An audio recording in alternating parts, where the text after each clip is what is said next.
අයිබෝන් දුව ප්‍රදේශ සාධනෙ පිළිගන්නවා සියලු දෙනාම.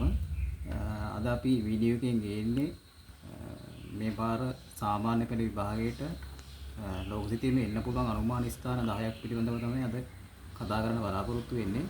ඒකේ පළවෙනි ස්ථානය හැටියට මම ගහලා තියෙන්නේ මෙන්න මේ රෝමය කියන එක. ඉතාලියේ තියෙන රෝමය. ඊට පස්සේ දෙවෙනි ස්ථානයේ විදිහට අපි ලකුණු ගන්නවා කොන්ස්ටන්තිනෝපල් වරාය. තුන්වෙනි ස්ථානයේ විදිහට තුර්කිය කොන්ස්ටන්තිනෝපලේ මෙහා පැත්තේ තියෙන රට ඔයගොල්ලන්ට මතක ඇති. ඊට පස්සේ මධ්‍යධරණී මුහුද. ඉන්න මේ ටික තමයි මධ්‍යධරණී මුහුදට අයිති වෙන්නේ. ඊළඟ ස්ථානයේ විදිහට රතු මුහුද පිට පහසුවෙන්ම හඳුනා ගන්න පුළුවන් රතු මුහුද. පර්සියන් බොක්ක ඊළඟ ස්ථානයේ විදිහට මම ගෙනල්ලා තියෙනවා. සිංගප්පූරුව මෙන්න මෙතන තියෙනවා ඊළඟ ස්ථානයේ විදිහට.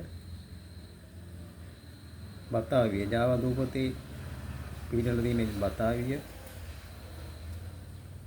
තායිවානය චීනයට ආසන්නයේ තියෙන දූපතක් විදිහට හඳුනා ගන්න පුළුවන් තායිවාන දූපත. ඊළඟට ටෝකියෝ කියන්නේ ජපානයේ නගරයක් මතක ඇති. ඉතින් මෙන්න මේ ස්ථාන 10 තමයි මේ පාර ඕලෙවල් සිතියමේ අනුමාන විදිහට අපි ගෙනල්ලා තියෙන්නේ. ඉතින් මේ සිතියමත් බලලා විභාගයට යන්න කලින් ලකුණු කරන්න කියන ඉල්ලීම කරනවා.